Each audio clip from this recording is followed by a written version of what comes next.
War Eagle War Report family, I'm your host, C-Dub, and we have plenty to discuss tonight. Transfer portal and attrition. That pretty much sums up what's been happening with the Auburn football program as of late, and all of the guys are here to break that down. Also, we will review Auburn's big win over South Carolina last night, so you definitely want to stick around for that. But for now, sit back, get your weight up, because tonight we enter the war room. You are now listening to the War Report. Wednesday night War Room. Brought to you by Auburn Sports.com. Ike Jones. B. Will. C. Doe. Mike G. Let's go!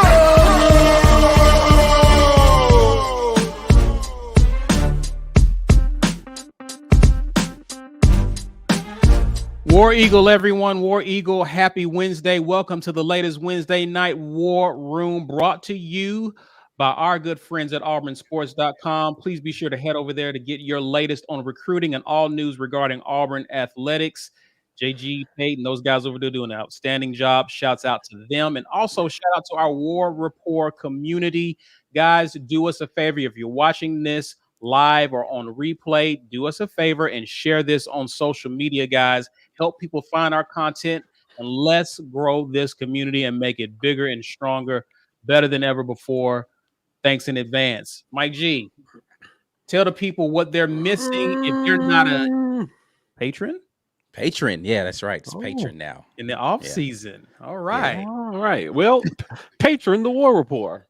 We got hella stuff coming for you guys, and we're working hard here this off season, January to July, guys. I'm gonna keep saying it every week. January to July, we're the hardest working content creators. So this week we're bringing you a special live tomorrow at our normal 9 Eastern, 8 Central time. And former Auburn wide receiver Devin Aroma-Shadu is joining us to chat. We'll be insider only. He's going to be taking your questions and talking patron about level. culture. Patron level only. Yeah, patron level only, right? So become a patron and get in this chat tomorrow. We're going to be having a good time with Devin Aroma-Shadu. He is a friend of the War Report. Guys, 9 years in the NFL.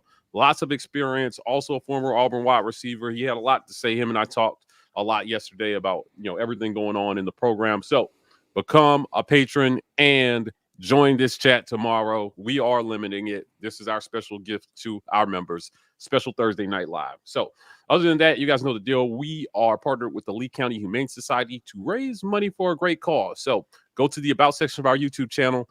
Click the link for this fundraiser. 50 cents on every dollar donated goes to the Lee County Humane Society to help them in their mission to hashtag save all the puppies. So what we're trying to do. So help us out. Go there. Anything you guys donate, much appreciated. So for everybody that's here, you know what the deal is. Hashtag get your weight up in the comments to win the He Gone t-shirt. But you can't be gone to win. You got to be here to win.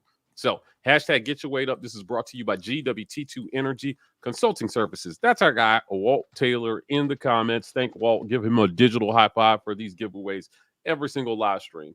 Last but certainly not least, guys, we are on podcast everywhere. So go over to your favorite podcast platform, subscribe, download, leave us a review, help us climb the podcast charts. The War Report is taking over the world domination. And it starts by people joining. Shout out to Brian Hansher for becoming a member of our brand new patron. Yes. There you go. We got to keep. We're doing that intentionally so that we don't slip up. Also, Pocket Watch. Appreciate you, man, bringing back a dub from Columbia, South Carolina. Guys, we'll definitely be breaking that down as well, man. That was just felt good to see Auburn just win a game that was settled to be a trap game. South Carolina was no slouch of a squad. Yeah. So and they put Auburn, up a fight. They did. They put up a fight.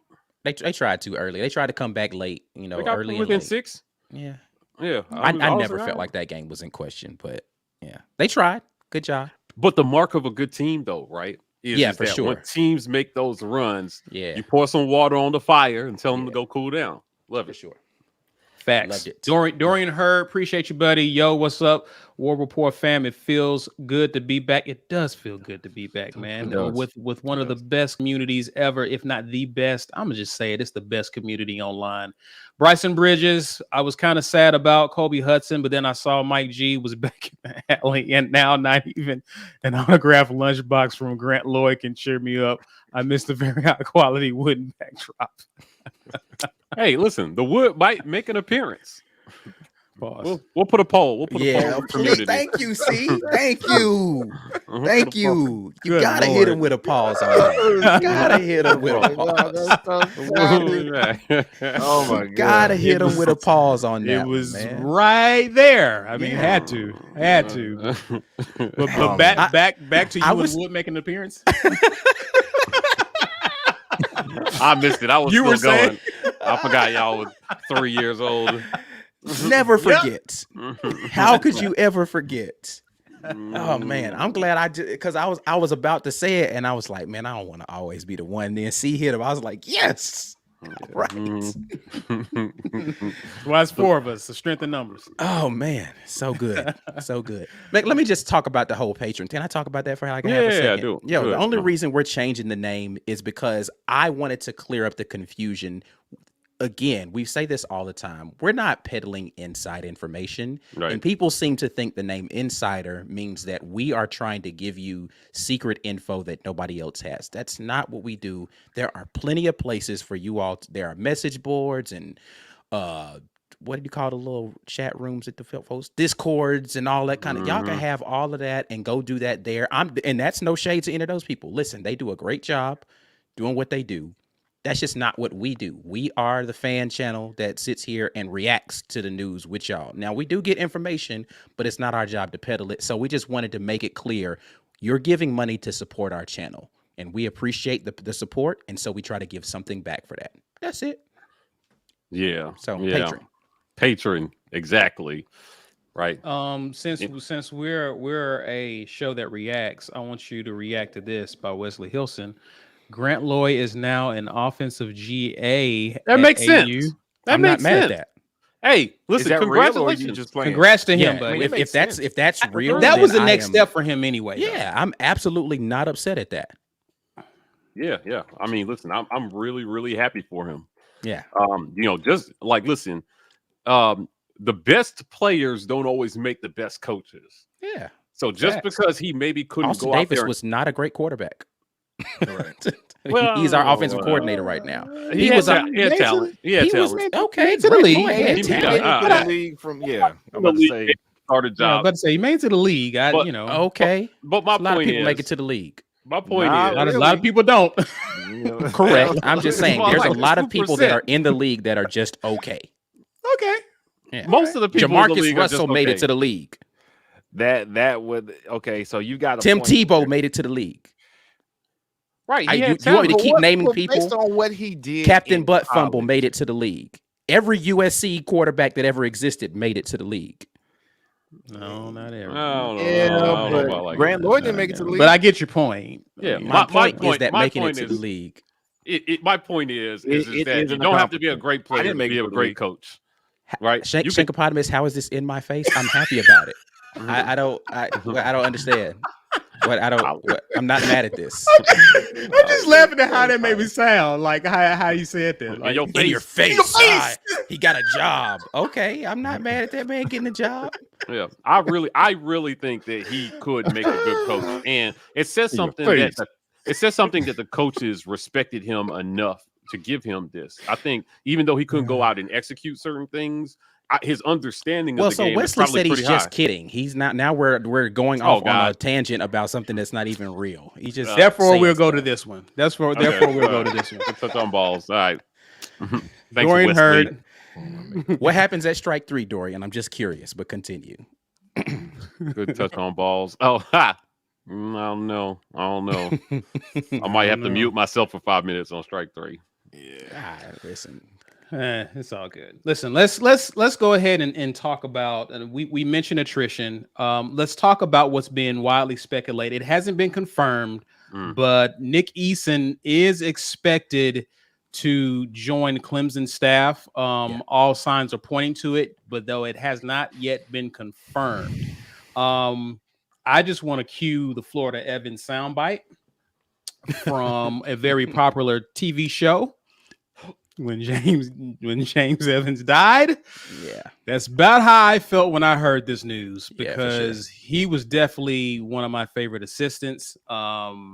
And I like what he was doing at defensive line with the talent he was bringing in, the talent he actually got to come back. When you talk about Kobe Wooden, you talk about guys like Derek Hall.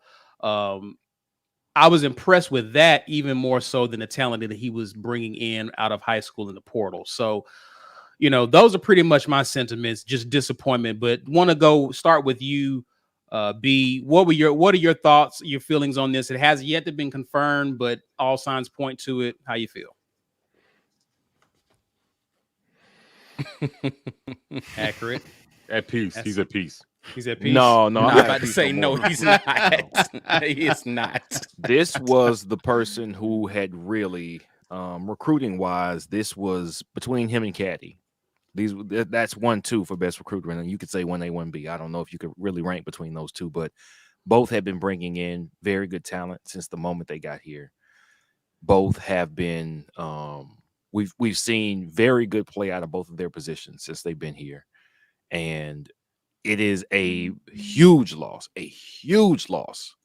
for him not to be here. Not only because he won't be coaching these guys, as a personality. From what he does, and personalities don't just work in recruiting, they work in coaching too. If a coach is a great coach, but he's grating on your nerves and he's riding y'all hard, he doesn't know how to bring a little levity to the situation while he's trying to instruct you, that grates on you. And when you're trying to make a decision about whether or not you want to go play for that coach or to stay playing for that coach, that matters. Now, we weren't confused or we didn't expect him to stay for 10 years here as the D-line coach. A guy who's going to come here and do really good. He was in the NFL. Maybe there's a good chance he could move up to another job. Maybe we thought he would leave with Mason because that's who pulled him in here. But to lose him after year one, I did not see that coming. Yeah. It's very disappointing. I'm glad he secured a really good defensive line class before he got out. But also, and Ike made this point in the group chat when we were talking about it, these guys could leave. Now, I don't think these guys will leave because right now, with the group they have assembled, they have a chance to play with very, very good talent on your left side and your right side. And no matter where you are, that bodes very well for you as a prospect when you have a chance to get some one-on-one matchups, when you can improve as a senior. Physically, you're going to be in the best shape you've ever been in. You're going to be the strongest you've ever been. And you will have guys that you can trust around you, and you're going to show out the senior year. Hall's back. Wooden's back. Lee Hunter, we didn't even see him. We got Thanos on the line. We got Burks back. We've got tons of talent on that line. Jason Jones, a defensive lineman that we just got in from Oregon. It's going to be a murderer's row. And I am glad we have that. And that's probably one of the things that convinced these guys, we hope, because they haven't had a chance to react to it yet. We hope we keep everybody. Thanos was actually the one who I saw reacted on social media. He says, hey, I'm not going anywhere. You know, I'm down for what Harsin's building. So that's good. But we don't know that everybody else feels like that. So this hurt. This was the one. If you tell me we're losing any coach, Caddy and Eason, I'm like, anybody but those guys. We had a he gone for Bobo that was all celebratory. Now, this is the saddest he gone we have done since we started he gone. Shout out to Spicy. I don't like he gone no more. I'm sad now. I don't like this. I'm sad and I'm worried. Next year, defensive line is going to be fine. We got a cycle to recruit in 2023. Who are they getting in here, man? Who? NFL? Yeah, that sounds great. But is he going to have that personality? Is he going to have that balance of coaching, but likable for parents and for players? That was a home run. I can't blame him for going home. Clemson's home for him, right? That's where he played. Right. I can't blame him for that. I don't think we have much of a chance of matching whatever they offer him because they just got rid of Venables and Tony Elliott, and they were getting way overpaid to stay at Clemson, which means anybody they bring in behind them, defensive staff top to bottom, they're going to be cheaper. Clemson will have the money to keep them staffed up to get whoever they want that's available. And I don't think we're going to be able to compete with that. So I'm pretty sure he's gone, unfortunately. Ike, your thoughts, man? I mean, B. Will said pretty much the same things that I'm thinking about, which is it's an unfortunate thing. I really liked Nick Eason. I liked him from the moment he was hired. You know, the only question was whether or not he could recruit, and he's proven to be good at the recruiting thing. That is, in retrospect, and maybe we can do a whole conversation about this, like who was the best offseason hire last year, right? Like we haven't had an opportunity to go, but in retrospect, he may be the best hire on this staff. Just as far as his ability to, if you look at what our defensive line did against the run the year prior, right? And then you look at what we did against the run this year, drastically different, right? A lot of that is the scheme change. But, you know, he's the guy that's in there coaching the guys in the trenches. They improved as the year went on in their ability to get to the passer. And he brought in a ton of talent that had a lot of people very optimistic about the prospects for next season and going forward in his ability to continue to bring good talent in. So it's going to be a tough loss. But, you know, listen, as it's been said, can you blame him for going home? You know, I wish some of the other guys, Del McGee, would feel the same way, you know, and come home to their alma mater, you know, but, you know, it is what it is. So definitely, if there is a way to retain him, then I absolutely would love to see that. If there's not, then wish him the absolute best. Well said. Well said. Mike G, I'm going to ask you a particular question. I don't know if you had any unique thoughts other than what B or Ike said, but I'll ask you this. Given Harsin's, you know, Ike mentioned that this is arguably Harsin's best hire. He's looked to the pro level to get some guys. He's done that with our offensive coordinator. Of course, Derek Mason has coached in the NFL. Mason combined with Harsin, what confidence that you have in Harsin should Eason move on to Clemson, that he'll actually fill this position with someone just as capable or someone that we can get excited about? Yeah, listen, good coaching hires are a lot about timing, and sometimes the timing is good and sometimes it sucks. So at the end of the day, we've got a scheme. Football is find a guy, hit a guy, block a guy, catch a ball, right? Like, so go out and hire a guy who can teach a lineman how to move people, right? And let's move on, because, you know, what Thano said I thought was really important. I bought into what Brian Harsin is saying, to what he's building. And the head coach, whether offensively or defensively, has to be the center of the Auburn football universe. People have to buy into the guy who you know is going to be there. Position coaches take jobs, man. And if you're going to have any level of success, it's going to keep happening. Right. So, you know, while it doesn't, I mean, it hurts, but then it doesn't. Emotionally, I'm not accepting it until he changes his Twitter. Right now, his background is the Jordan Hare Stadium. And all we know is somebody somewhere reported it and everybody is retweeting that person. Absolutely. Sure. You know, somebody said Tank was gone. Everybody bought it and then Tank stand. So this kind of smell, and I could be wrong 15 minutes from now. This kind of smells like somebody got wind of Clemson wanting to make this deal and jump the gun and just put this out there. Right. Right. So I would not be surprised if, given things that are happening in the program, Auburn drops a whole bag on Eason. You know, I know the Clemson's home and all that stuff, man, but cash is king.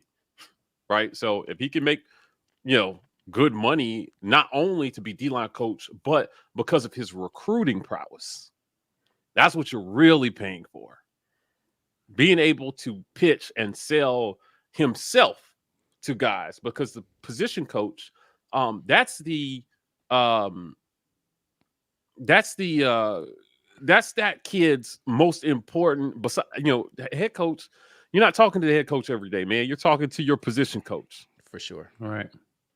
You know, so I don't know, man. Like, I mean, it is what it is. This is going to happen. I think it's a testament to what they were able to accomplish. And beside Harsin and Mason being able to pitch, you know, their vision to a new D-line coach, there's a wealth of talent for somebody who actually can coach to come in here and work with. Yeah. I'd be drooling to come in and work with these kids. So, That's true. I mean, it's you've got a lot to sell. It's not a rebuild job on the D line. They're stacked. Not at all. Not at all. Right. So I think that Harsin and Mason can go out and find somebody that's got that's proven and grounded and has a good track record to coach this position group. Not worried about it. Well, those are our thoughts, guys. You let us know your thoughts in the comments, especially if you're watching on replay. Fellas, let's go ahead and get to some of these supers. Appreciate your Auburn dad for life.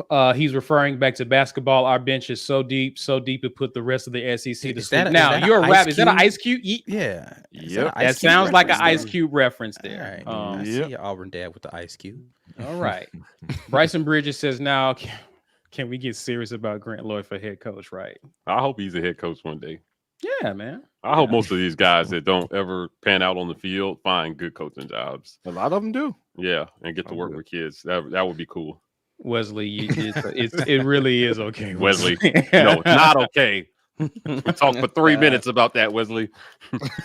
Wait for 3 minutes. Cohen, welcome to the War Report family. We Hey. appreciate you, man. New patron. Yes. Please tune in tomorrow for definitely your money's worth there. So let's go ahead and talk about this. May spill over into the next part of the segment, but let's go ahead and talk about what was also reported in terms of attrition as we begin to talk about the transfer portal. Kobe Hudson no longer with the team. He was Auburn's leading receiver. He accounted for almost 20% of the production in terms of passing yards. He had 580 yards receiving. He actually had 4 touchdowns. He tied Demetrius Robinson with 4 TDs in receptions this season and was coming on pretty strong. Was definitely one of Auburn's biggest, had the highest production of our receivers. And so it's a big loss in terms of what we got coming back. But Kobe Hudson tweeted some things, took down one post, pretty much answered whatever questions or curiosity people had about why he was no longer with the team or leaving. And that's that. Nothing else has been said from the university or from the program in terms of Hudson. It's just been that. So just initial thoughts. Ike, I'll start with you on this. What are your thoughts about this? Feelings? Talk to me. Let me just say, first and foremost, I wish Kobe Hudson the best. He was one of my favorite wide receivers from this past year. Had his ups and downs. He had his issues with drops, but he made some amazing catches. Came in doing some good work for us on this team. I thought next year was going to be a breakout year for him. Still may be a breakout year wherever he lands. But, however, I absolutely despise the way he has handled this. I just don't know why he went straight to social media. If you got removed or released or kicked off the team, whatever, let the university put that information out. Whether you feel like you need to control your own narrative and if he felt so strongly about controlling his own narrative, then why did he delete the post after he put it up? Right. So if that's the route you're going, then, stand on that. But I just don't like the way he handled the situation. I don't know what the entire situation is as to why he was released from the team. I've heard a ton of, rumors float around. Everybody feels like they know what's going on. But as my understanding, it just was a difference of opinion between how he was handling things and how the coach preferred that he handled them. So what is clear is the thing that I think has been clear the entire time. Brian Harsin has a standard. And that's it. If you're not doing what you're supposed to do, then you can play football somewhere else. And he doesn't necessarily back off of that. And I'm not mad at him for not backing off of it. So, definitely wish Kobe Hudson the absolute best. Hope he goes somewhere and he's amazing, just not in the SEC or SEC East. You could be in the SEC East somewhere, just not Georgia. And has a fabulous end to his collegiate career and goes on to be an amazing pro if his collegiate career so pushes him to that level. That's all I got for right now. Talk to me, Mike G. What are your thoughts, man? Echo all Ike's points on, I hope that wherever he lands, it works out for him. Right. These kids are making difficult decisions about how the next few years of their life are going to go and how that's going to catapult them to whatever their ultimate goals are. So, he made this decision. I'm with Ike on how he did it. Like, I just don't see what positive you gain from putting that out on social media first. Right. Right. Like, I don't see the benefit there of that. But, as far as what happened, which we'll probably never know.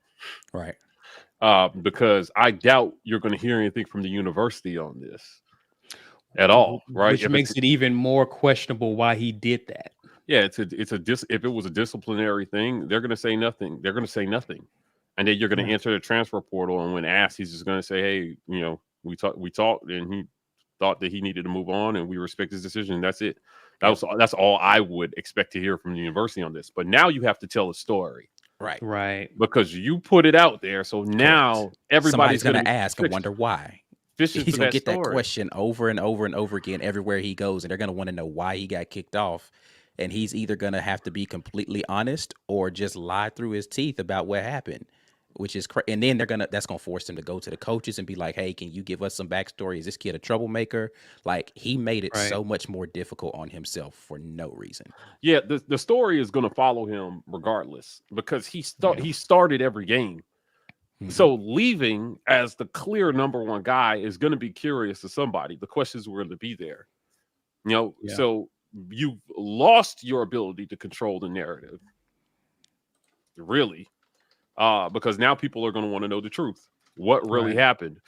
Now, I'll tell you this. This coach has, I think, been pretty clear about how he feels about playing players who are in his doghouse.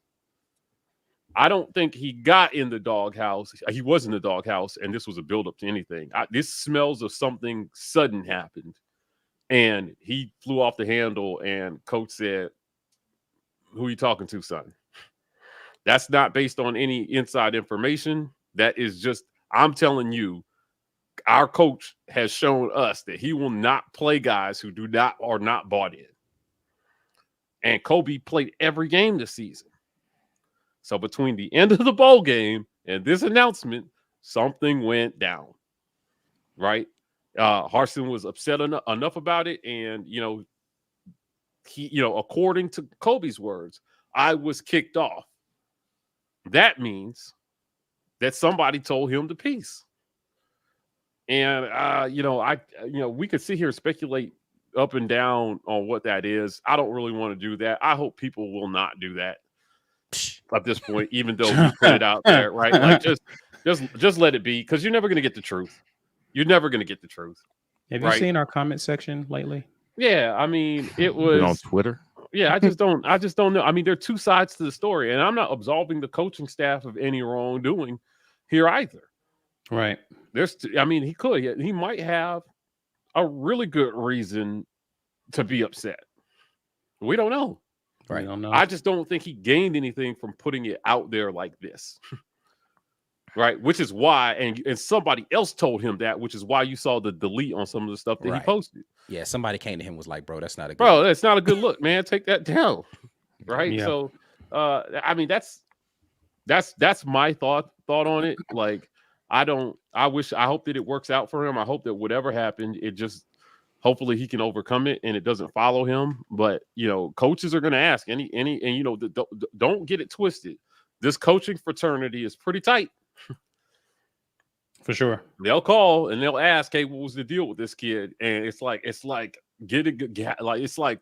quitting your job without giving them 2 weeks, man. You can't list that job as a reference. Right.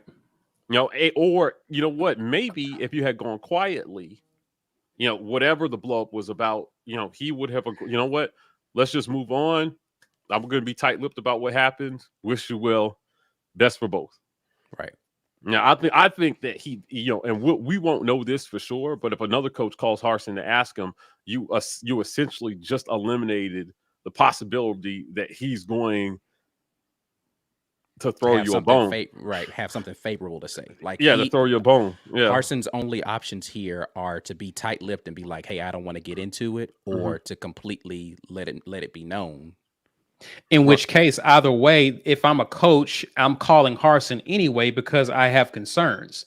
How he handles that will all but confirm my concerns and whether or not I want to move on this kid or move on to someone else that I'm considering. And let me tell you something.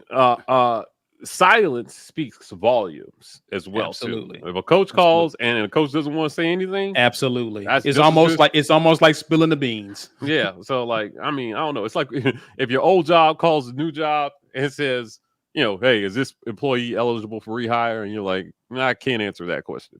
Right. Well, you just answered the question. So man, I really hate that this happened. But he's not. I don't think he's so talented that he can just transfer somewhere without this following him to some extent. Yeah. Somebody will not everywhere, right? So it's not like he can just pick his program and somebody gonna pick him up regardless. Right. That's not the kind of talent he had. Right. But that's unfortunate because I think he does have the talent. His productivity. He's talented. Yeah. His productivity. Listen, those drops. That's going to be a problem somewhere. People are going to see that. I hate to bring up, I won't bring him up. I'll bring up other players. You see the deficiencies with other players that have left the program and they end up at programs that are not heralded, right? What's the kid? He was a wide receiver as well under Gus and went out to Colorado State. You're talking about Nate Craig Myers. Yeah, Nate Craig Myers, he just didn't have any film that showed anybody that he did, because we never threw him the ball, right? Right. His film landed him at Colorado State. And so it wasn't like he went to some other really powerhouse school, even though out of high school, he's one of the best recruits ever, right? Doesn't matter. On the film, and unfortunately, that's the same situation for Kobe. He has some really great moments on film, got some really terrible moments on film. So that's going to limit the number of places where you're going to be able to get offers from or get some sort of looks from. And then you further limit it from the people who are like, but do I want to touch this situation? Is it toxic? Yeah. The last line of his statement, which was essentially, he's from the North, I'm from the South. He don't know me. 5 out, right? That stinks of, again, words were exchanged. Yeah. And Harsin took it one way and Kobe meant it one way and Harsin said what he said and it is what it is. So this is one of those things where he's talked ad nauseum about culture change. And I think he wants a certain type of guy in this program and he's slowly weeding out the guys who don't fit that mold. And there's a transfer portal there for him to get kids in the minute kids leave. So some wide receiver may look at that and say, you know what, their number one guy just left. Well, that's what I want to pick up with. And I want to get B's thoughts in terms of where does Auburn go from here. I think what you and Ike said, pretty good in terms of what happened, the reaction to that. We'll talk about pick up after the break, where Auburn goes from here with B. Will and his thoughts after the break. So, guys, just a reminder, you are watching the Wednesday Night War Room. Do us a favor, get the thumbs up if you're watching live with us, guys, or even on replay. Get the thumbs up, like the video. If you're not commenting already, or if you're commenting, give us a thumbs up. That helps with our engagement as well. We now pause to acknowledge the sponsors of the War Report. The War Report's Wednesday Night War Room is brought to you by our generous sponsors. AuburnSports.com. For news and notes on all things Auburn sports, head over to AuburnSports.com. University Ace Hardware, located at 2101 East University Drive in Auburn, Alabama, right across the street from the Auburn Mall and next to the movie theater. For all of your hardware needs, Ace is the place. And our giveaway sponsor, GWT2 Energy. If you want the best in the business at restaurant logistics, check out our friends at gwt2energy.com.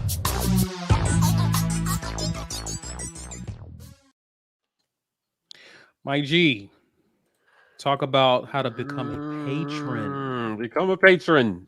We have a special live coming tomorrow for our patrons. And it is with Devin Aroma-Shadu, former Auburn wide receiver, played 9 years in the league, left here, just had a productive career. He played in a run-heavy offense at Auburn with Cadillac and Ronnie and those guys, but you know what? He was good.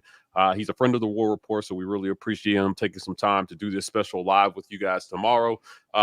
We just got through talking about Kobe leaving. Devin has some thoughts on that. He's going to talk a little bit about culture, communication with coaches, and give us the inside scoop on how some things go down between player and coach within the program. So definitely don't want to miss that. Become a patron so you can join the comment section. We are partnered with the Lee County Humane Society to raise money for a good cause. Go to our About section, click this fundraiser. 50 cents on every dollar you donate goes to the Lee County Humane Society to help them in their mission to hashtag save all the puppies. Help us do this, guys. This is good that we've chosen to put back into the world. So we appreciate you guys joining us on that mission. This is giveaway time. Hashtag get your weight up in the comments. This is sponsored by GWT2 Energy Consulting Service. This is for all your consulting services needs. If you're in the restaurant industry, hit Walt up. He can help you. You got to be here to win. Even though the shirt says he gone, you must be here. You must be here. So be here and win that t-shirt. Last but not least, we're on podcast. Check us out on every single platform. Wherever you listen to your podcast, that's what the War Report is at. We'll be bringing you even more content here this off season. So looking at 4 days a week in terms of podcast content now instead of just the Wednesday Night War Room. So subscribe, leave us a review, download, let everybody know that the War Report is your favorite source for Auburn football commentary. Thank you, sir. Thank you, sir. Alex Wilson, appreciate this. He was like, how much y'all need to quit them day jobs? I don't know. I need to start calculating it because Man. Pharaoh got me laying bricks this week. God. That return to work from the holidays is it's a bit much. So yeah, there were a lot of emails I ignored that I now have to face the reality of. I'm still ignoring them. That's the new year. So Good for you. Help us do that. The great thing about community is no one person has to do all the heavy lifting. If we could just get everybody who was subscribed to do this, we'd be off our day jobs already. So fact. That's a fact. We've got some haters that just subscribe. But I'm just saying, but we have close to 6,000, right? So if 6, like half of those people did that, we'd be real close. It'd be close. Yeah, so, and then you'll get content every day. Every day. We will be like a network. We got so many plans. We just need time. We need time. Yeah, man. So, do the necessary. Talk to a friend. Do something. All right. Let's keep along the lines of transfer portal news because this week, Shed Jackson announced that he is returning. He will be utilizing his COVID year to return. He was actually Auburn's second leading receiver with 527 yards receiving. So Auburn does be easily the most targeted, though, right? Actually, no. Kobe was the most targeted. I can answer that question. Yep. I think he's Kobe right. was the most targeted. I'm shocked. Verify that. Verify. I think Shed was right behind him, but I think I know Hudson had the most receptions. Shed was right there with 40. Kobe had 44. So Mike G is checking to see how many times he was targeted. I think Hudson was the most targeted, though. So anyway, B. Will, your thoughts on Auburn has some receivers coming in: Jay Fair, Camden Brown, and Amari Kelly. That was part of our last recruiting haul. I don't think we're getting any more receivers in the second signing day. The portal could be something, though. That'll be something to keep an eye on. But in terms of who Auburn has right now on its roster, talk about the opportunity there is for Auburn to actually replace this production. Your thoughts on that? Well, fortunately, we are in a position where not only has Shedrick decided to come back, and I personally am very excited about that because even in the last 3 weeks, I've been saying Shedrick improved a lot. He was the most improved player from start to finish. And I know if you wanted to nitpick, you could say, yeah, but he was terrible. Like, well, no, he wasn't great. But those tribulations actually added up to something. And by the end of the year, he was more sure-handed than Kobe was, ironically enough. Last few games, Kobe had some. He had a big drop in the Iron Bowl, drop in the bowl game, and everything that came Shedrick's way, he caught. There was that really, really tough turf, ball that he missed in the bowl game, but that was a tough catch. Like, again, no matter who was trying to make it. So, Right. I was impressed with Shed. His blocking was always solid, and that's a really good thing. And we're going to get more of that. And not only is Shedrick has he become Mr. Steady. I mean, his punt coverage, he had gotten really dependable there. Already familiar with the offense. I'm liking that. What we didn't need was another 4 or 5 guys trying to figure out what the coaches want them to do on offense. That is the worst case. And while we're losing production, I saw somebody tweet that we had lost so much production last year and we're losing a lot this year. Yeah, but it's not the same. It's a new system and new guys getting the ball. Tight ends getting the ball who had never gotten targets under Gus, wide receivers who had never really gotten targets, and a brand new system. All that adds up to be what you saw this year. But by the end of the year, we saw a little more fluidity. We saw a little more responsiveness from the wide receivers, better catches. And I expect that to continue, especially with Schenker coming back. Mm-hmm. It was a big part of the passing game. He was just as big a part of the passing game as Kobe or Shed was. And so I'm not so down. I can't say I'm not down. Kobe was physically the most gifted athlete we had at wide receiver that got on the field this year. What we saw him do with the ball in his hands as far as athleticism, making some guys miss. He started to make some one-handed catches. Yes, he was turning the corner. He was absolutely turning into the guy we thought he could be, albeit with a few drops. But the opportunity now shows itself for Landon King, who, although he's listed as a tight end, he looked real wide receivery when he got on the field and had a touchdown in the Iron Bowl to show for it. So there is some talent, not only that is there, but that has already gotten some reps. Malcolm Johnson Jr., he was injured at one point during the year, but that's a guy who kind of in the mold of what Shed was prior. He was on the field, blocking, doing what was asked of him, didn't get a lot of targets. Now he has an opportunity to get the reps and the targets so he can turn the corner. A lot of times we're all expecting people to come in and just be all world. Well, you know what? If these wide receivers aren't elite, if they weren't getting 100 balls a season thrown their way in high school, how are they going to improve other than real reps on the field? And sometimes you got to bite it before you get better at it. And they did. This group did. Tavares Dawson, the biggest miss that we knocked TJ for in the bowl game was Dawson being 3 steps behind the dude. So you know what? He didn't even see the field in the regular season. If you count Landon King, Tavares Dawson coming back with JJ, who actually played fairly well during the regular season. He was the guy who was taking the top off. We actually hit him a few times. Arkansas, I want to say Ole Miss. I may be misremembering, but we've got talent there. If you're saying, hey, it doesn't look like Kobe looked. It doesn't look like the polished, juking, running away, diving catch, body control that Kobe looked. That's fair. We haven't seen that from these guys yet. That does not mean they can't be productive. That does not mean they can't be already acclimated to the system and ready to go at an earlier portion of the season than they got this year. And that doesn't mean that the guys that we have signed already can't come in and be early contributors, because what's probably most important is when they signed on early signing day, they already knew what they were getting into. There's not this culture shock. This is not a holdover situation where these guys thought they were signing to play for one person and then they left and then everything changed. They know what they signed up for. They're going to come in here ready to work. I'm sure the culture has been impressed upon them by not only the coaches, but the other players.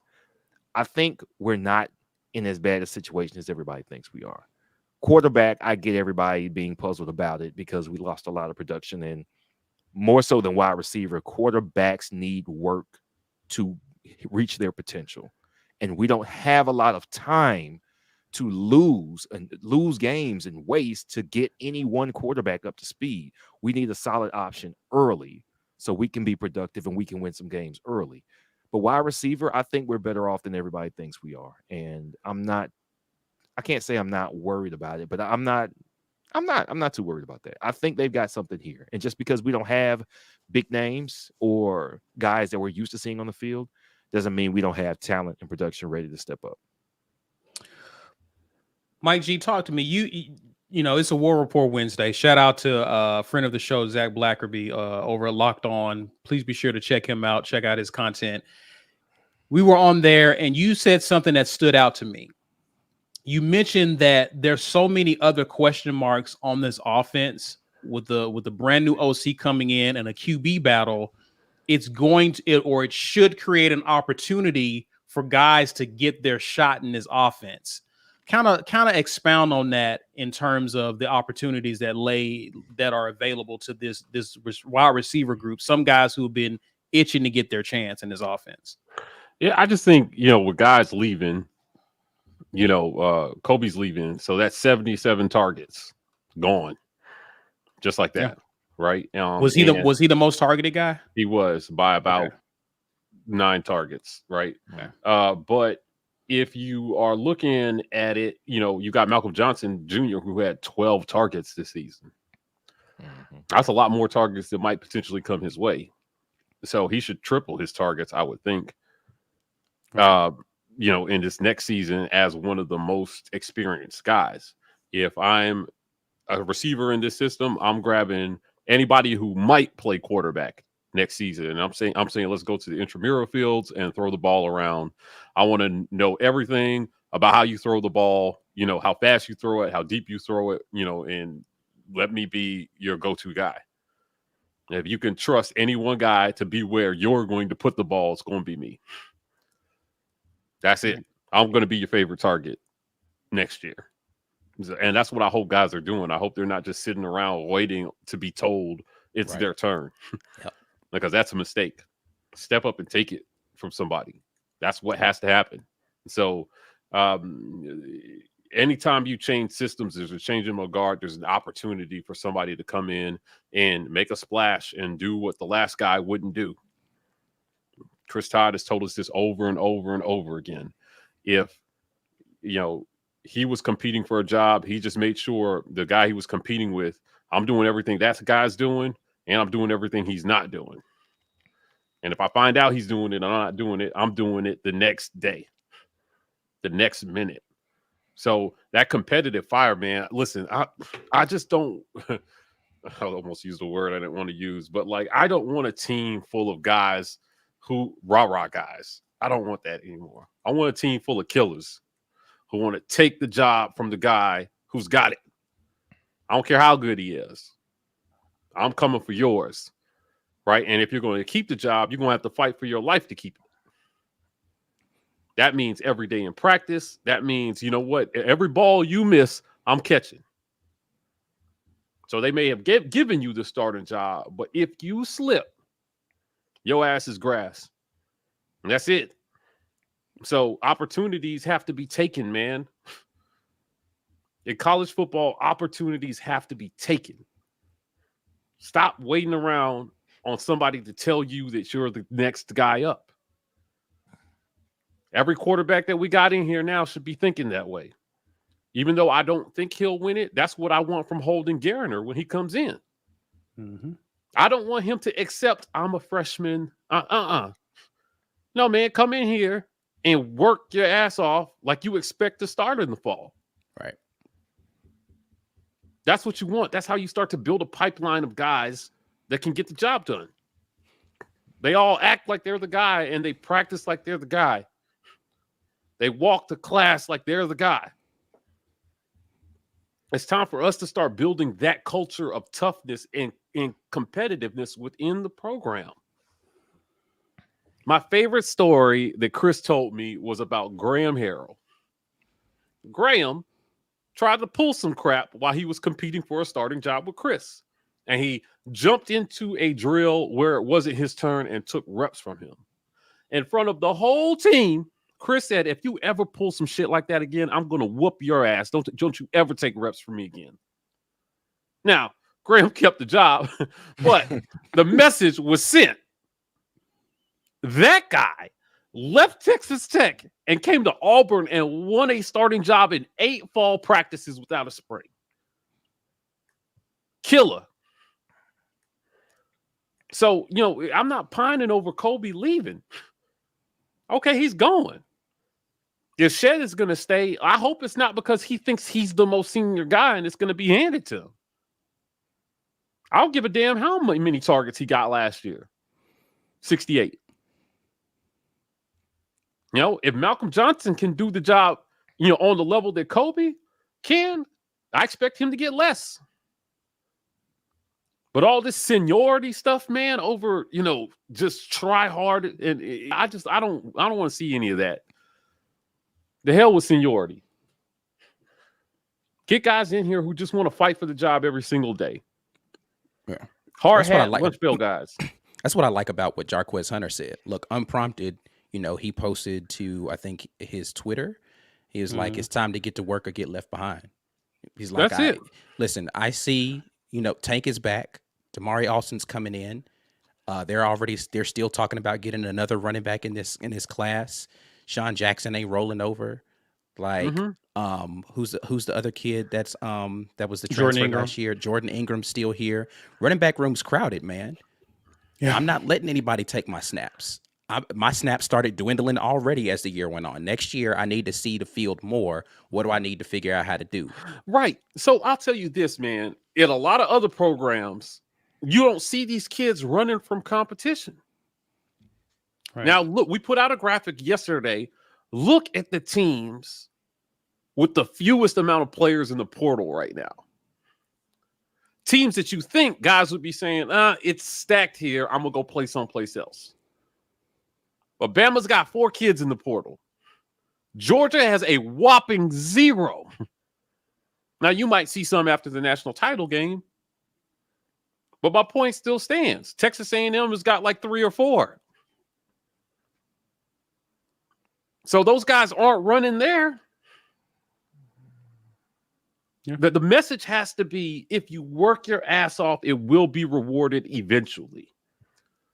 And if you wait your turn, it won't be for naught as long as you're not just waiting. Right. You're working. And then it really is next man up. That's the pipeline we need to have at quarterback, wide receiver, running back. If Tank, God forbid, goes down next year, Jarquez Hunter, he already squats to 600 pounds. I hope this season he's squatting 650, 700. He needs to be that much harder to stop in 2022. That would be insane. The kid that is coming in behind him, Damari Alston, same thing. Yeah. You were recruited hard for Auburn. Congratulations, son. Now get to work. Hit the weight room, man. Just don't be outworked by anybody. Not the opposition, and for sure not your teammates. Right. I'd be damned if any teammate is outworking me. None. 0. That's it. Listen, man, and that's the attitude we take on the show. I had somebody come at me on social media about, they were starting a little podcast, something, I'm coming for the crown. All right, cool. Hope you're ready to work. Right. If that's what you really want. If that's what you want. Hey, listen, I hope for you. And we've said it plenty of times, we don't make any qualms about we're the hardest working, but we put in the work that proves it. Like, show me somebody working harder, and then you just show me the person who I have to outwork next. Mm-hmm. That's it. That's it. That's it. If there's a channel out there doing something we're not doing, if it makes sense, we're doing it. Flat out. I ain't trying to be nobody else. But at the end of the day, right, one of the guys that I read his books all the time, Tony Robbins, talks about like modeling as one of the quickest paths to success. If I see a guy and he's already suffered the pitfalls and gone through it, I'm going to see your successful model. I'm just going to do what you did. Yeah. I'm going to put the work behind it, and I'm going to have the success that you had. That's what when Brian Harsin is talking about rebuilding culture, I hope that's what he's talking about. Instilling that mindset of just work in a kid, that he's not scared of it. He just embraces it. It becomes part of him. It's part of his personality. Work, hard work. That's got to mean something, man. That can't just be a mantra. Yeah. So there are lots of opportunities being created by kids who are vacating these spots, not just at our program, but at other programs. You know, and if I could tell Kobe any one thing, I would tell him just that. Make sure wherever you're going, you're ready to put in the work. And you will be successful. Malik Willis told us he was not there Right. when he was here. Look what happened when he did. Yeah. Right? So we just need guys who will do that, because the most successful programs have that in spades at every position. You know, and I'm tired of being sold that there was some tight position battle just for the backup to get in and look inept at every position. Well, we feel like we have 3 guys that can do the job. Great that you feel that way. What does it look like when it happens? Right. Yeah. So, you know, I know everybody. There's talent in this wide receiver room. For sure. I forgot who we were talking about. Yeah, guys, there's talent in this wide receiver room. Malcolm Johnson is a stud. That kid can play football. Yeah. Xavion Capers can play football. Right. You know, and I'm not saying that they're not working, but if I had any one message, I would just say work. Watch the film, you know, do everything that everybody around you may not be doing. And to hell with all this kumbaya, we root for each other's stuff. Yeah. I mean, you definitely do root for him, but at the same time, as long as we ain't going for the same position. I mean, even if we are going for the same I'm position, rooting for you. want I mean, to do again, well. But I'm listen, rooting for you to. I'm if rooting for you. slip- No, I'm rooting for you to do your best, but your best won't be my best. Yeah, my it best won't be trumps my yours. best, right? Yeah, I'm rooting for you. Do what you got to do, but you already know what I'm doing. Yeah, right. Listen, y'all couldn't play golf with me. Whenever I go playing golf with my buddies, you know, you hit the ball and your buddies go, "Hey, nice shot." That's not me.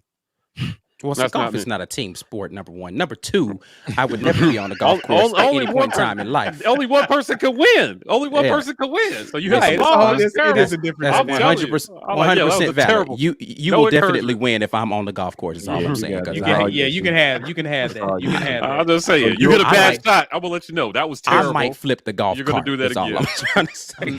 I'm the wrong shade for golf. I'll be like, man, well, how many holes is this? Yeah, I have a buddy. I have a buddy that I play with, and he's a pretty good golfer, and he beats me most of the time that we play. But I'll tell you what, he plays his best golf when suddenly I'm playing my best golf.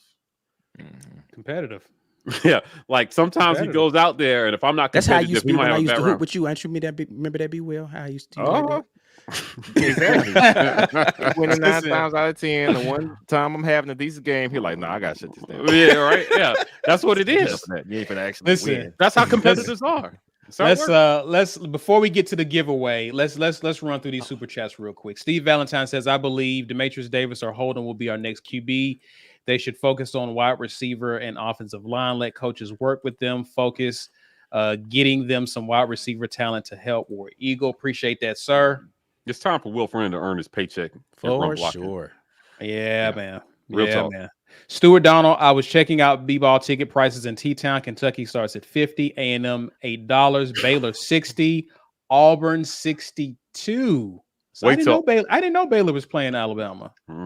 That usually a Big 12 SEC challenge, so I guess Baylor's at Bama this year. Yeah, listen.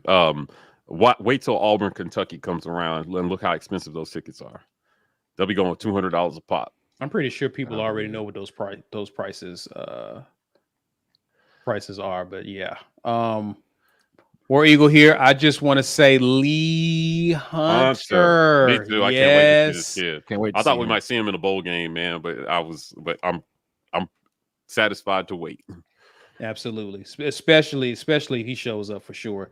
Brian Hancher, appreciate you, man. Seniority alone is overrated. There's a difference between 3 years of experience and 1 year of experience repeated 3 times. I agree Yeah. with that. But let me add something onto that. Put though. that on a plaque. Coaches decide what the system is, and a lot of that who gets what balls is determined by what that system is. Shanker got no passes, but it turns out he's a very good pass catching tight end. Why did he Broke the get no record. passes before this year?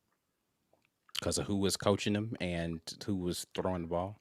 Exactly. So what I mean by that is we can say, oh, well, he's a senior. He's coming back. He's not that great. Shedrick got really no opportunity to do anything but be a fullback his first 3 seasons here. He actually showed me something in the open field this year too. I said, "Look at Shedrick out there He playing got- like a football player." Cuz Yeah, He just stop got throwing them go better. routes, man. Stop He on them got- 50-50 They balls. started That's true. when they start utilizing him correctly. They played to his strengths as the season Yeah. went on. No more go routes on the outside, please. Or screens and asking him to make a move in Yeah, open man, space. I Like, don't see don't that. do shit like that. Don't do him like that. So what happens is when you use a guy according to his strengths, you give him some opportunity to mess up. Now I get it. We don't want guys to have to go out there and stink for 6 games before they look as good as we hope they are. But look at that. I would take, with how Shedrick ended the year, I would count him as a benefit to our wide receiver room Yeah, going for sure. forward now that he's decided to stay. And I know a lot of people are like, I listen, I am not saying this just because Kobe is not on the team anymore.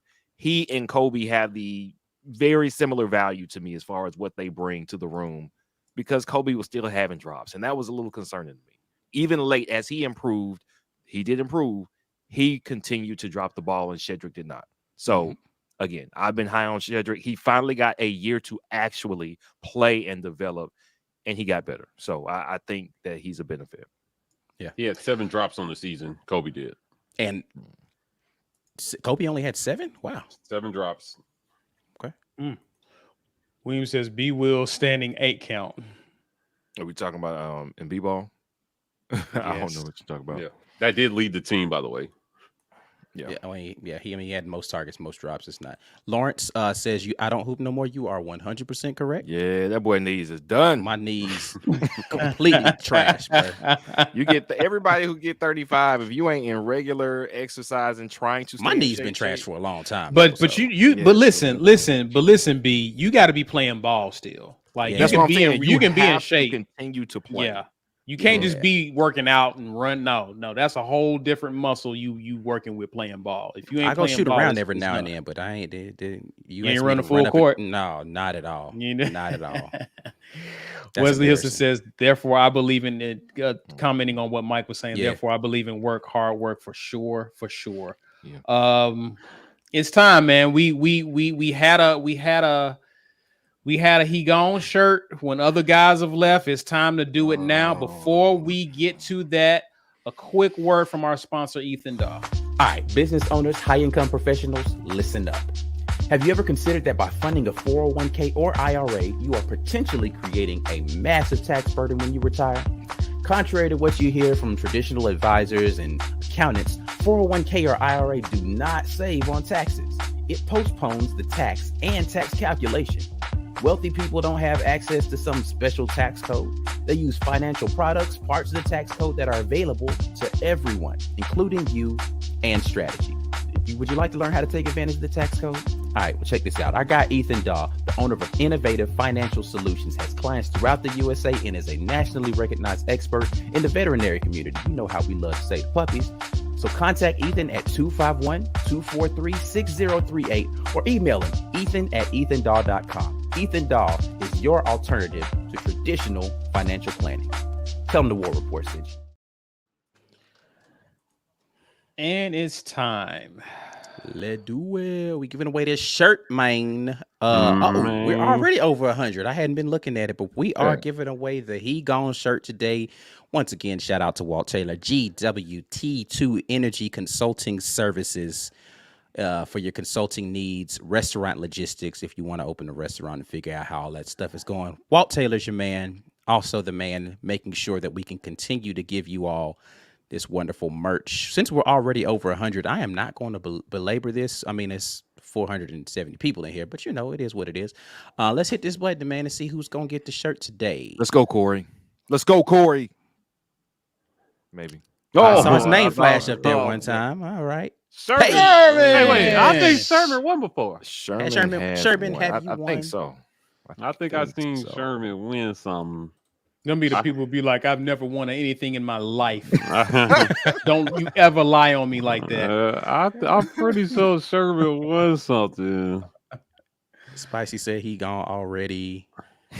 Check the spreadsheet. Check the spreadsheet. Hey man. Oh man. I done told you. Spreadsheets are for losers. All right, Sherman. We're gonna let this one Yeah, slide Sherman. unless you say otherwise. But Yeah, we'll hold off, and he might not even be here, so we'll see. But we will move on. You know what? I wanted to get this in to wrap up the whole departure thing. So he there. He goes. He Oh, there there. you go. Let's go Yeah, ahead and throw Sherman. it up. He's Sherman. Hey, Sherman. Business at the War Report. Business at the War Report. Send us your t-shirt size and your address so that we know not to send you a schmedium, because that's what you're gonna get if you forget. But yeah, send us that. We'll get that right out to you. Yes, sir.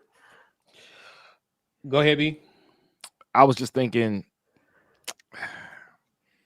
I know Mike likes the work hard work mantra, and he wants that attitude. We want that. I don't want to call it the Tuberville toughness, because we've had it before Tuberville, but that was when we were students and we saw it firsthand, that you just get guys in who are willing to work, you make them competitive, you set the standard high, and when you put them on the field, the product was usually positive. There is a whole nother dynamic at play here now, because we can say all day we want people who want to compete with the person next to you. You want that top spot. You want to knock the guy off his perch. Okay, let's say they want to come do that, but they can just as easily go to another school that has higher expectations, that has better NIL deals, and get on the field quicker, and maybe pocket more money, and be playing alongside better recruits. So if you look at what Texas A&M is doing right now, under what circumstances would a recruit, if he's questioning what a guy wants to do on offense, well, Jimbo Fisher's going to point to his not this last season necessarily, but maybe last season before that. Maybe he'll go through on some Florida State tape and say, hey, look, here's what I want to do with you, because I got these guys, because I got the offensive linemen. Look at my offensive linemen. I got 2 of the top offensive linemen in the class in last year. And yes, it sounds great that you want somebody who's going to go, I don't want that. I just want to go to Auburn and just get it out the mud. Yeah, but why, if I can get it off the top shelf and get paid more money to do it? There is a dynamic here that I don't fault kids for having. Their parents want what's best for them. If you can show me a more clear path to the NFL, more money in my pocket, playing alongside better players, that is appealing to a lot of players. That is appealing to a lot of people. The benefit of getting it out the mud is that it's yours. What we're doing with the War Report, it's ours because we wanted to see coverage that we would watch, that we would put on YouTube, that we would want to read when we see it, that has the type of community that we would want to be involved in, because nobody else was doing it. Now, if you're going to tell me that we're going to give up all these nights and spend this time away from our families and have our wives side-eyeing us when we come downstairs after doing the Wednesday night live show because we've been up on the show for 2 hours, if you're telling me we're doing all that to come and give the exact same product or worse than other people, why? What's the value in that? Well, it's with my guys and it's fun. Yeah, well, if we just having fun, we ain't got to work this hard. We ain't got to give up this much. Facts. What is available at other places, and this is where Auburn has to catch up. I do believe it's possible, but what Harsin has to build first is you got to get me to the league. It's pretty much what Bruce is doing. Get me to the league, get me winning on the field, and what is now coming into play is get me some money while I'm doing it. Right now at Auburn, we aren't leading in any of those 3 categories. I don't know, man. Our NIL thing that we got coming is going to be very, very competitive. It is going to be, but they got to get it off the ground. They got to get some money in people's pockets. They got to get some businesses lined up to sign these guys, man. What's that QB out of Clemson? He had a terrible, a very up and down. DJ Uyunglele. Uyagalele. He had Say a that 3 times fast. national No, not. Bojangles commercial and Dr. Pepper commercial. This man had played one game against Notre Dame, and he got 2 national sponsorships. Yeah, that's Right about winning, now, though. we cannot compete with that.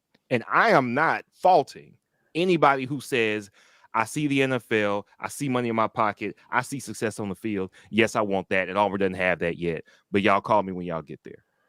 I don't see a problem with that. So as far as guys wanting to leave and find those opportunities, it's not that the people who are leaving us have those opportunities elsewhere. I'm not saying that they do. But I also understand if anybody feels like they can get any one of those 3 things better somewhere else, go get it, man. I'm not mad at that. Well said. So let's get to some more of these super chats, guys. And we see you out here. War Eagle says for Corey, Virginia double dribble. They absolutely did. Walt Taylor, how about that new vid from Ike the artist Poupon? Yeah, it's a real thing. Yeah. Yeah, man. Nice video. It is a nice video. Thank You're you. absolutely I appreciate right. that. I got did another one check it coming out. too, man. I did check it out. I see you with the lyrical miracle. I see you, man. Always dapper in the vids, ain't he? Always. Yeah, man. Oh, yeah. I see you. I was peeping. Mhm. Big App says somebody give up the Nintendo 64 cheat code to winning these. Up, down, left, right, A, B, select, start. There you go. It's really you just got to pay me directly, and then I'll Or pay the merch shop. That's the cheat code. Pay the merch shop. I had to say, yeah, you just buy one, and you win everything that you pay for. Well, listen, someone who definitely appears to have the cheat code. Let's talk about Auburn basketball, shall we? Yeah. Auburn is now the hottest team in the SEC, number 1 in the SEC. It's a 9-game winning streak, I believe. Is it 9 or 10 now? I don't know. Just as long as they keep doing it. It's a serious win streak. Someone in the comments can fact check me on that. But Auburn is 13-1. Was victorious over South Carolina on the road, and the fans have spoken. And your player of the game is one of Mike's favorite players, if not the favorite player, Wendell Green Jr. He didn't start this game again, did he? He's permanently coming off the bench as far as what it looks like right now. He hasn't started the last I can't remember the last game that he started, but he's been coming off the bench doing it. Sending a message. You're gonna bring me off the bench. I'm gonna show you 22, 5 and 5. You know what I'm saying? Yeah. In 28 minutes, 7 for 15. He was definitely on fire last night against South Carolina. Man, this is just, and again, I think what's so dangerous about this team is that it's a different person every night, like who's torching the opposition. And I love that about our team is that when you got people like that, you can find different ways to beat teams when they try to take away one player. I think you alluded to that on a previous live, Ike, that it's difficult to key in on one particular guy because Auburn can space the floor in such a way to where they'll just pick your poison. Yep. So I like how we looked last night. Talk to me, Ike, about winning on the road in the SEC.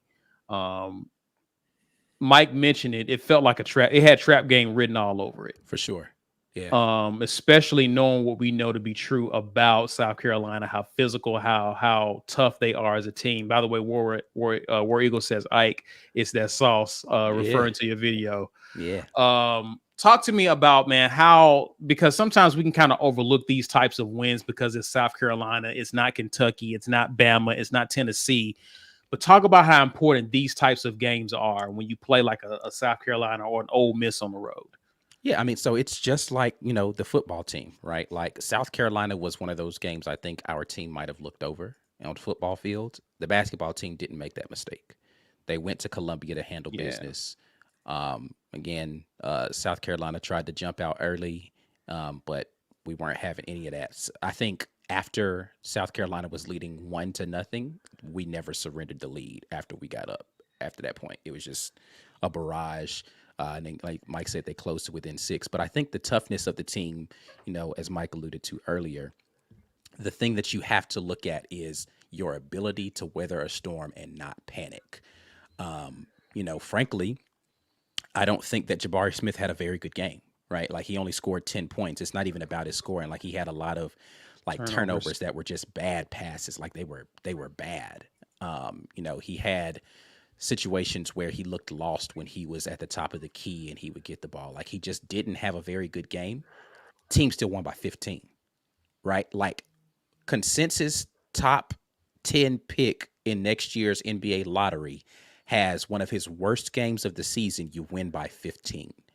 That's a good team that you're looking at right there. Chris Moore didn't have a particularly good game. We won by 15. Yeah, he was. I put it in the Slack. I was like, he was all over KD the Johnson did not have a good game. He's been one of the electrifying guys that's been He scoring had for us. yeah, for sure. Won by 15. You see what I'm saying? Like, it's Walker Kessler, compared to his last game, didn't scoring wise, not a particularly great game. We won by 15. Devin Cambridge was coming back off of, COVID and went out there, played quality minutes. 1 of 4. Man. Right. He didn't do anything particularly spectacular out there in the game, right? Like, we have a team that says, all right, cool. It's your night. Go out there and get it. And it's not ego. It's just feed the hot hand. Wendell Green, man, he doesn't seem scared of any moment, right? Like, he is in there. He is one of those guys where I would want the ball in his hands for the final shot. Like, he's just one of those dudes where it's like, look, time's running down. We need a bucket. I expect Wendell to make the right play over Jabari. Right now, I would take him over. I don't know that there's anybody that I would want the ball to be in their hands more than Wendell Green Jr. at the end of a game right now, just because of his poise. Now, whether he's going to make I think Jabari is probably the best scorer on the team. Like, he can rise up and shoot over anybody. And late games, though, Jabari could be having a bad game. Late game, he get icy, though. Like, that 3 he hit from the corner late. I was just like, you would have thought he was on fire the whole game, because they kicked it to him with no hesitation, pulled that corner 3 at the end of the game, right? So he's just got that confidence in himself. KD Johnson's another one who I don't care if I missed the last 10, the next one's going in, right? But I think that Wendell he's heady, he's cool, and in game scenarios, he's going to be a guy that you want to be able. Zeb Jasper had a good game, but that's what's so scary, Ike, is that even with KD not having a good game, Zeb Jasper had a good game. It's like it really is pick your poison with this squad, because even though the usual suspects may not show up, you got enough guys on this team who can step up and provide that production from elsewhere. Yeah. So I don't know, man. I like the fact that they find it from somewhere on different nights, and credit to Bruce Pearl and his staff for putting guys in positions to be able to do that sort of thing, though. When South Carolina switched to a more aggressive pressing situation, they started going to zone. They figured out a way to beat that zone. Like, it baffled them for a minute. They took a timeout. They're like, listen, this is how they're attacking us. This is how we're going to change. They went and made that change. That momentum was killed immediately, right? Like, so there are some things to still clean up, right? And that's the thing. I still don't think Auburn has played their best game this season, which is crazy. Yeah. There's a lot of stuff that can be cleaned up by this team, and they're still mopping the floor with teams. Yeah. That's beautiful. B. Will, how do you feel, man, just looking at the rest of the SEC? It's early, and Auburn still has to be tested. But when you look at what LSU did at home against Kentucky, Alabama did struggle for a bit. They did come back and have a win against Tennessee at home. How do you feel about how we look getting in the conference play for this month of January? We look better than everybody. We're the best team in the conference, and it's not particularly close because we have not just a bunch of guys who do the same thing. We don't have a barrage of 3-point shooters. What we have is people who can do very different things. I'm trying to remember, it was a ESPN analyst saying you gotta have a crazy dude on your squad to win an NBA championship.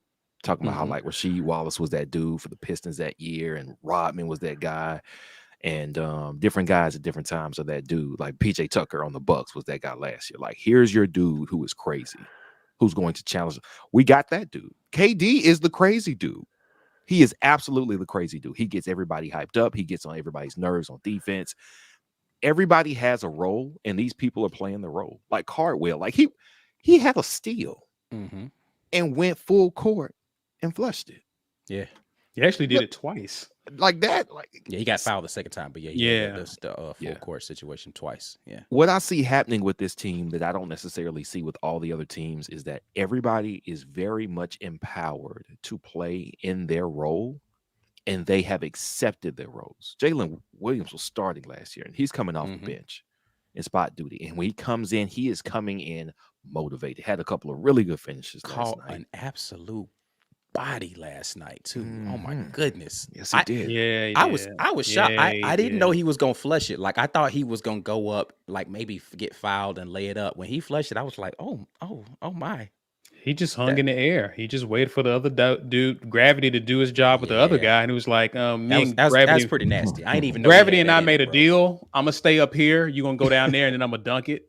Yeah. So Yeah, I mean, what we have is, I think it's closer to what Mike G was talking about. He wants to see for football, with basketball. But the reason we have it in basketball is because Bruce proved, I'm gonna get you to the league. I'm going to make you a better player, and you're gonna have the opportunity to shine here. So when players get here, and Wendell Green, he actually said this in the post game. Said, "Are you feel good about your decision to come here? What made you come here?" And he said, "Because I saw what Bruce did with other smaller guards." Jared Harper went to the league. Now he's bouncing back and forth. If Jared Harper was 2 inches taller, he'd be an all-star. That's it. That's the only thing holding him back. Yeah. Sharif, straight to the league. Sharif barely played the league. Okoro, the league. JT Thor, the league. We got a pipeline going now. And it speaks to what Bruce can do here. We're seeing it in real time. We're seeing a manifestation of not just guys having to come in and kind of figure it out. And this is where the transfer portal works to your advantage if you have all these things in order. I saw what you just did. Do that with me. So now I don't have to be a freshman who has to go through all these road woes and figuring out my game and your system. It's like, no, I got a good idea what your game is. And you've already played a full season of basketball. You know what the league. KD Johnson, you were playing at Georgia. You know what the league is like. Eastern Kentucky is a good basketball program. They've made the tournament a few times in the last 6 or 7 years. Wendell Green, just because he's short, he was always capable of this. He would have been doing it at Eastern Kentucky, but fortunately, Bruce could say, hey, I like what you got. Come here and do it. Okay, I'm there. I don't see this many different types of players all empowered to play their best and utilize their skill set in other teams. They have talent. Talent is everywhere in the conference. What I don't see is talent playing this close to their peak potential. And it's not that we're at our peak yet. We're not. I think Jabari's got a couple levels to unlock. And I think he'll get there. Is crazy. I agree. Like tournament time. Like, I think crazy. He's gonna go like on a 10-0 run by himself. If he pulls a Chuma, because Chuma came on right at the right time and was like unstoppable until he got injured. If he does that, ugh. And that's what Bruce teams do. We've seen it a few years now. I remember watching the team, not the Final Four team, the team the next year. And Samir Dowdy was there, and Javon, what was his last name? I can't remember his last name right now. But the point guard? Yeah. Yeah. I can't remember his last name either. I can't remember. But I was like, they were kind of rough. We weren't great shooting from outside that year because we lost Bryce Brown. We lost Harper. And we looked shaky. And then lo and behold, like the last 3 games of the regular season, and then we go on this run through the tournament. I'm like, how does Bruce McCormick, that's what everybody's saying. McCormick, thank you. Yeah. Thank you, McCormick. I was like, how in the hell is Bruce getting everybody bought in and playing at their best at the right time, at the exact same time? It's what Bruce does best. His personality, and I've said this before, He gets these guys hyped up. He doesn't hold them back and reel them in. You ever see those coaches where you get the guys playing real conservative, they on the outside just passing from the wing to the wing? So it's like, okay, yeah, we get it. You want to play safe. You want to milk the clock, ice the lead. Bruce, don't do that. No, like you came here for a reason, didn't you? I want you to shine. You follow my lead. I'm going to get you your shine. I'm going to get you to the league. I'm going to have you looking real good. We all going to win something out here. And he gets them to do it. It's the biggest asset we have is his attitude, not just the talent we have here. It's Bruce's power to unlock their potential and get them to buy in and have fun doing it. I don't see, and it's not that we can't lose a game. Of course we're going to lose another game. I mean, maybe not. I don't know, but it's likely that we lose another game. We play too many games, home and away. It's a drastic difference. But I expect us to finish with the best regular season conference record. Absolutely. The tournament, I don't know. It depends on what we got going on. I mean, we've already missed Flanagan because of COVID protocol. Hopefully that's not a thing too much, man. I really just want to see this whole team play together enough to start gelling, find some minutes, because again, Cambridge is hit or miss, man. I would feel much more comfortable with Flanagan in that spot, getting those starting minutes. Hopefully we get time to just see it gel. So maybe late January, early February, we really start looking like something. Yeah, to your point about Bruce Pearl and his ability to let guys just go and play, man, like Wendell Green hit a step back three. The next time down court, it was like, it wasn't even a fast break. It was like, but it was basically in transition. He pulled up from like 30. He was just like, "Oh, let me see if I just got it," and he just put. But like, he didn't feel like coach is going to say something if I shoot this shot, right, and he didn't make it, right. Like, so it wasn't like, well, if you make it, it's good. If you're not, you come and sit next to me. But you know what? He made up for it the rest of the game. Yeah. So yeah, man. Wow. Somebody mentioned Berman, Lior, a walk-on is coming on and contributing like this. Like this is what Bruce Pearl does best. Walk-ons will just be burning at the end of the bench, but especially we're already like 9-10 deep. He was like, "No, you can come in and contribute. Let's go." Draining threes all over the place, man. It's Bruce. Bruce is a dude. Yeah, he is. Yeah, he is. Jamal Cunningham, appreciate you, man. Flanagan, Kessler, Zepp, Green, Jabari, KD, Jalen Williams, and Devin Cambridge can all get 20 on any. Again, that's the scary part of this roster. You can't key on one guy. We don't have just one guy. So I love this basketball team. Mike G, any thoughts, man, on what you saw last night, Auburn against South Carolina, or just what we've been seeing with this basketball program? Auburn University is good at basketball. Hot take. Yep, we're pretty good at basketball. I got a chance to ask Bruce at Coach Pearl at a post game about, with so many new pieces from last season to this season in his starting lineup, how he's been able to get them to gel so early in the season. Right, things came together, it seems like, pretty quickly when you compare to other years where it's like mid-season before they're kind of hitting their stride or finding their groove as a team. And he just talked about their process. He said, we have a process and we get kids into the system, and the process takes a hold and the result is what you see. So the best coaches seem to have that formula. And every kid comes in and they apply the base of that formula to every kid that comes through the program. And then, when you get somebody who's special, you tweak it a little. But for the most part, the foundation of program building, they've already got the formula for it. That's why you pay whatever you need to pay to keep them here for as long as you can keep them here. Yeah. Because kids are coming to play for that, right? They're coming to play for that. I like, fans don't want to hear it, but loyalty is primarily for fans. These kids are coming here to play for a coach, right? We just so happen to have a coach the kids want to play for, and he makes the game fun. He gets the best out of them, and he gives them the best opportunity to go play, ball at the next level and fulfill their dreams. That's the kind of coach I hope Harsin turns into on the football side. But we've got that, and we've got that on the basketball side with Bruce Pearl. So now that we're clear of anything legal, I hope that we can just watch this process for years to come. It's pretty amazing. I mean, we got a potential top 5 lottery pick on our team, like you said, and we beat a team by 15 points when he didn't have a good night. Yeah. You know, it's not that one guy carrying our team and we go as he goes. Right. Right. You know, so that's something pretty special to watch, I think. And I think that was kind of the case with Auburn for like years. Is like you had the guy, another supporting guy, and then just a supporting cast around. And like you said, Mike G, where he goes, we go. If he had an off night, we not winning. But this team is built differently, is 10, 11 deep. And again, Jabari Smith, your most talented player, can score 10 and you win by 15. That's the kind of squad we got. Well, he can trust his teammates too. Yeah. Right. He doesn't feel like he has to carry the team. He can just go out there and play basketball. For sure. Yeah. Pass when it's time to pass. Which allows him to not have to press when he's in there. If he's not having a good game, he doesn't have to get out there and just hoist up more shots to try to get it. He's just like, all right, cool. Well, let's play within the flow of the offense and keep it moving. And you know, again, credit to the coaching staff and the guards on the floor. They're not just trying to force feed him either to say, all right, man, we just got to get the ball to Jabari. We got to get the ball to Jabari. It's just like, nah, we just going to go get buckets, bro. Like, I don't care who gets the bucket. Somebody cool. Yeah, we're going to run this pick and roll action. We're going to run this ISO action. We're going to do whatever we need to do to keep the ball in motion and get the best shot. And if someone is hot, which I don't know that there's somebody in particular that's been hot in a game where you're like, yo, you got to feed this dude.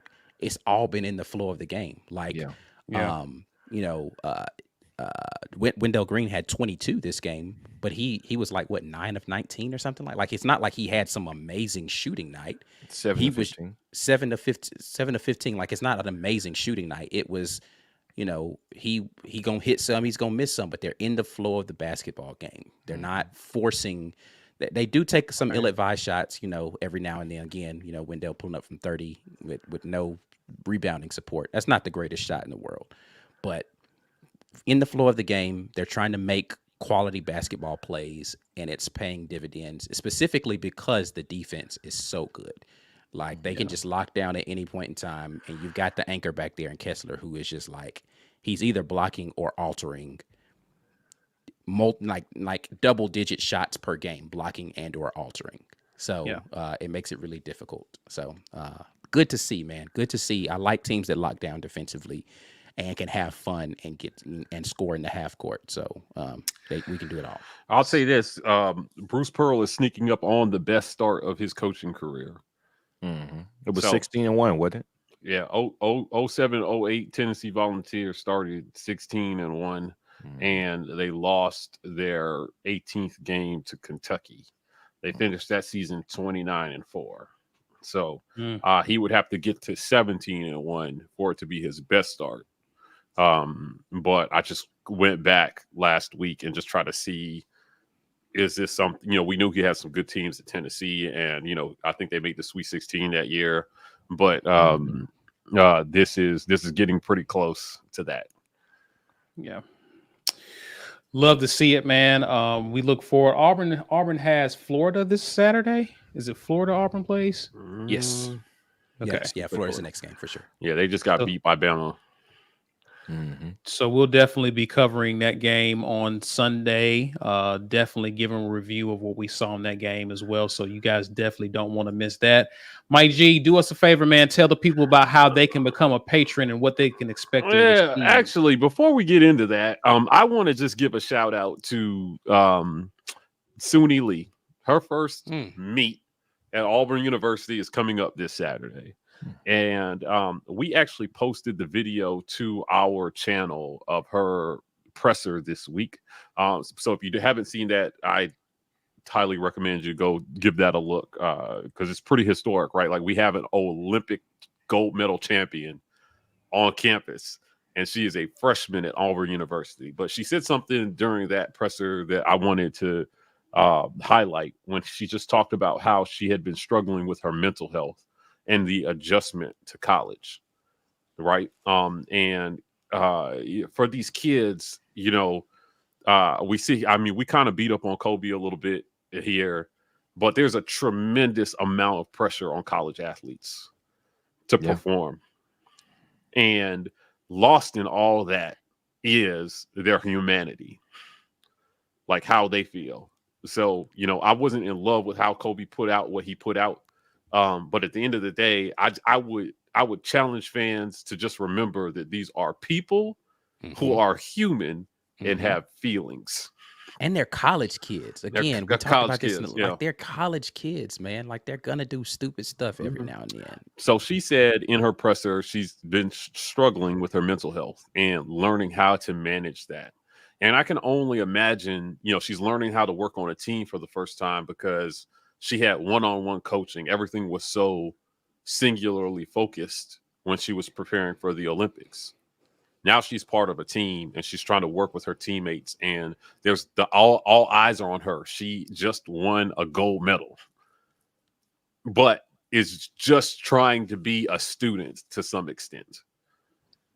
And I can't imagine what that must be like, right? Like, God, like we went to the Birmingham Bowl and like 3 people recognized us and I had anxiety. Right.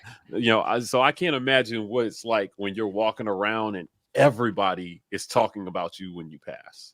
Right. Right. And your worst days are on film. Your good days and your bad days are on film. So Auburn family has to mean more. It's got to be just more than just 2 words. I really would challenge everybody to support your student athletes, throw them encouragement. It can't just all be criticism. Now I'll tell you, we had, I'm not a big fan of blaming the fans for things, but I will tell you, for the guy that left at quarterback, that had to be a thing as well too. Right. I think that what a lot of people ran to his defense because they felt like his humanity got lost in his performance. So when she said that, it really resonated with me. And I just thought, hey, worth mentioning, these kids take a lot of criticism to play a sport that ultimately is just a game. And I hope that she does well in her first college meet. I can't imagine a stage that is more high pressure than the Olympics. So I'm sure she'll do well, but definitely happy that she is an Auburn Tiger. So that being said, become a patron. We have patron memberships now. So there were some haters out there that thought insider meant we were sliding secret notes in the mail to people and charging them for it, right? And wiretapping the coach's office, and just giving you a bunch of information that nobody else knows. I actually think that there's very little value in discussing a lot of things that we don't know and speculating, but we can talk about it meaningfully and then bring people on who can give perspective. One of those people is going to be Devin Aromashadu tomorrow night. So he's going to come on and talk with us about playing wide receiver, being recruited as a wide receiver. He's going to answer questions. So I want you guys to know, we almost made this a building rapport segment, but Devin said he wanted to answer questions from fans. So we're doing a live instead. You're going to have to be a patron level member to comment. So become a channel member, be a part of this community. Your monthly financial support definitely helps keep us viable, growing, and bringing you even more content. Congratulations to our raffle winner. And we are partnered with the Lee County Humane Society. You can go find this link in the About section of our YouTube channel. Click it, donate 50% on every dollar goes to the Lee County Humane Society to help them in their mission to save all the puppies, which is what we're trying to do here at the War Report too. A number of you have rescue animals. You've shared your pictures with us and your stories with us. We appreciate that. I have one. Ike has one. Help us help someone else find their next family member. So donate to them. And last but not least, listen, guys, we're on podcasts. Check us out on every single podcast platform that's out there. Whatever you listen to podcasts on, the War Report is there. So subscribe, drop a review, download, help the War Report climb the podcast charts. Thank you, sir. Thank you, sir. Did we want to make was there an announcement we needed to make? We can do it. We can certainly do it. Let's see here. Do we got a graphic? Yeah, for sure. Yay! Congratulations to Susan Scales. Listen, Susan whooped y'all's asses, mine included, at this bowl challenge. She, we still technically have one game to go, but that's how badly everybody else got whooped. Susan, this national championship game will not have a bearing on who wins that challenge. So congratulations to Susan for winning our first annual Bowl Pick'em Challenge. She wins a War Report bundle. Everything you see featured here, plus maybe some more stuff. We don't know. We're going to figure that out and send it to Susan. So Susan, I emailed you. Email me back with your address and all the other relevant information we need. That was kind of fun. We had 88 of you guys participate in our Bowl Pick'em Challenge. So I'm going to go ahead. Spoiler alert. We're going to do a bracket challenge as well, too. Yeah. Okay. So if you Susan's here. Is Susan here? Yes, Yeah. Susan. So, Susan, congratulations, Susan, on beating the hell out of all of us. I went 20-17. Susan went 26-9. There were a bunch of people who finished 24-13. Everybody else did significantly worse than that. This was a really hard bowl season to predict. There were opt-outs, All of them, every bowl season. 26-9 is a pretty spectacular picking record, if you ask me. So, this was hard. It's probably the hardest bowl pick'em I've ever done because of COVID and portal transfers made it really, really difficult. Yeah. Like some significant people too jumped in the portal before the bowl game. Yeah. Starters.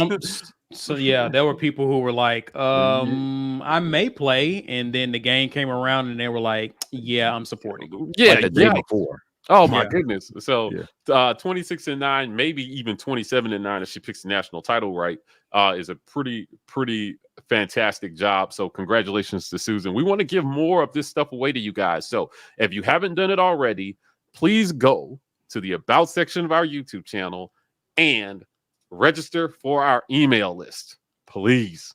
You know what Susan did? She got on the email list. So when she won, I went right there and I emailed her that she won. We have had to give prizes away to other people because we've not been able to get in contact with the winner. So help us, help you. I promise you, we're not we got enough things to do. We're not spamming your email. If you see an email from the War Report, we're probably letting you know about something important or giving you something. So register for our email list. You can find that link in the About section of our YouTube channel. We've got a few hundred people who have jumped on, but as our community grows, we want to see more of you guys on there. So jump on the email list so you can get the email about the